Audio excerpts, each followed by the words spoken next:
Bonjour à toutes et à tous, c'est Emmanuel Croya. Dans cette vidéo, je vais vous montrer comment on peut faire un changement de style vestimentaire avec l'IA dans Photoshop. Attention, ce que je vais vous montrer ne fonctionne pour le moment que dans la version bêta de Photoshop.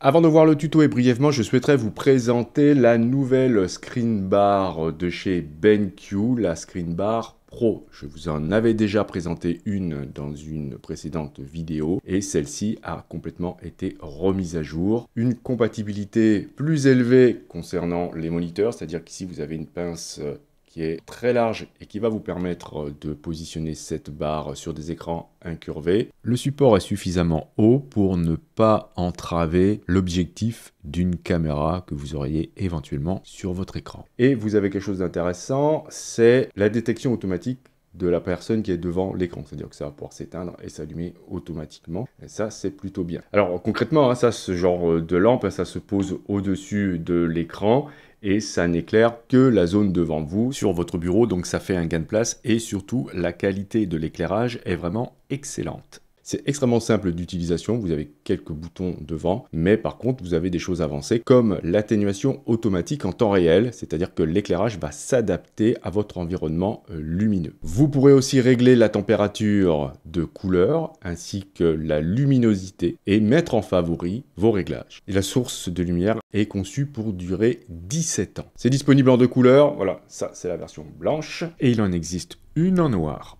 Cette barre est alimentée via un câble USB-C que vous pouvez brancher sur votre moniteur ou sur votre ordi, bien sûr. Mais si vous préférez, vous disposez aussi d'un adaptateur secteur USB-C. La lampe fait 50 cm, donc c'est assez long, et ne dispose pas, comme celle que je vous avais présentée précédemment, d'éclairage à l'arrière. Donc c'est vraiment une lampe frontale et uniquement.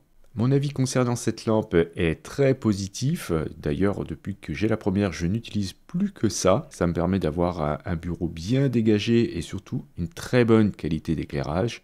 Le tarif actuel de cette lampe est de 139 €. BenQ accompagne le lancement de cette lampe avec un concours. Il vous suffit de remplir ce formulaire. Voilà, je vous mettrai le lien dans la description. Vous irez voir. Les étapes se dérouleront du 6 mai au 20 mai. Donc voilà, ça se termine très bientôt et vous avez des petites choses à gagner. Je vous mets le lien dans la description. Je vais partir avec cette image-là. Je vais utiliser remplissage génératif et non pas la nouvelle commande générer une image, car si vous vous rappelez du tuto précédent sur cette commande, eh bien lorsque vous activez cette commande, vous remplacez totalement votre image. Ici, je souhaite changer uniquement une partie de l'image et je vais devoir donc utiliser remplissage génératif. Et remplissage génératif, au niveau de la qualité, eh bien c'est toujours du 1024 par 1024, donc il ne faut pas que ce soit trop gros. Donc la chemise ici, l'idéal, ça serait qu'elle fasse à peu près cette taille. Donc si je regarde avec un rectangle ici de 1024, on voit que j'ai beaucoup trop de matière. Donc je vais réduire cette image, je vais aller dans image, taille de l'image, et je vais la mettre en 2000 en hauteur. Et maintenant, ça doit être bon. Voilà, je suis dans les clous. Parfait. Ensuite, je vais devoir faire une sélection de la chemise. Alors, avec sélectionner un objet, c'est devenu un jeu d'enfant. Donc je vais activer l'outil ici. Je vais désactiver le Finder d'objets car ça fait un petit peu ramer. Et je vais choisir le mode lasso. Je vais entourer la chemise en laissant un petit peu d'espace autour. Voilà, comme ça. Et je vais boucler. Donc après un petit temps de calcul, Photoshop voilà, me fait une sélection de la chemise. Je peux maintenant avoir accès à remplissage génératif depuis la barre de tâches contextuelles. Et si je suis dans Photoshop Beta, c'est car je souhaite utiliser la possibilité d'avoir une image de référence pour remplissage génératif. J'aimerais utiliser comme référence cette chemise. Alors, ce que je vais faire, c'est que plutôt que d'utiliser toute l'image, je vais, pareil, faire un changement de taille de l'image. Alors, c'est pas nécessaire de le faire, hein, je l'avais tenté avec la taille d'origine, mais bon, je vais le faire en plus petit. Je vais faire une sélection, voilà, autour. Je vais recadrer, image, recadrer, et je vais sauvegarder ça. sous un autre nom. Et je vais ensuite retourner sur cette image-là pour demander un remplissage génératif, une chemise à carreaux. Je peux ensuite cliquer ici, voilà, c'est cette icône-là qui est hyper importante, pour aller chercher l'image de référence que je viens d'enregistrer, et je vais ensuite cliquer sur générer. Donc voilà, j'obtiens des résultats intéressants qui se rapprochent, je dis bien qui se rapprochent, car ce n'est pas exactement les mêmes motifs. Si on regarde l'image de référence, qui est celle-ci, on n'a pas exactement le même motif. Donc on ne va pas pouvoir avoir exactement le même motif. C'est juste une image de référence. Mais enfin, le changement est assez intéressant. Alors admettons maintenant que je souhaite avoir autre chose. On va tenter un polo cette fois-ci. Alors j'ai déjà préparé l'image pour que ça aille plus vite. Donc je vais ne pas effacer dans le panneau propriété les images que j'ai générées. Je vais tout simplement indiquer ici un polo gris et aller chercher en cliquant là l'autre image, l'image du polo. Alors voilà, je peux aussi faire une découpe comme ça très précise pour avoir une référence, c'est tout à fait possible. Et je clique sur générer. Et voilà, j'ai maintenant un polo gris, encore une fois.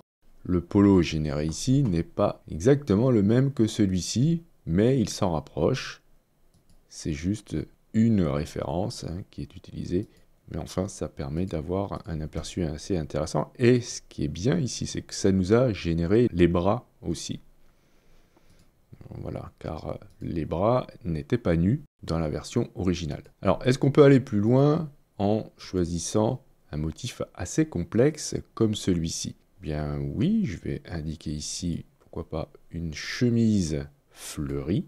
Et je vais aller chercher l'image de référence en question, que j'ai un peu resserré encore une fois, et je vais cliquer sur générer. Et voilà, j'obtiens des motifs comme ceux-là, et comme à l'accoutumée, ce n'est pas exactement les mêmes motifs, mais on s'en approche un peu, en tout cas en termes de couleur. Et on pourrait tenter une chose, est-ce qu'on pourrait pas, avec la même référence, demander non pas à avoir une chemise, mais un t-shirt à manches courtes, pour voir si ça va fonctionner.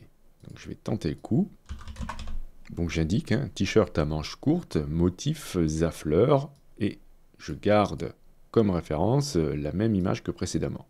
Et là vous voyez ce qui se passe. On n'a pas ce que l'on a demandé. Pourquoi? Car l'image de référence ne contient pas de manches courtes, comme celle-ci par exemple. Donc ça ne peut pas fonctionner.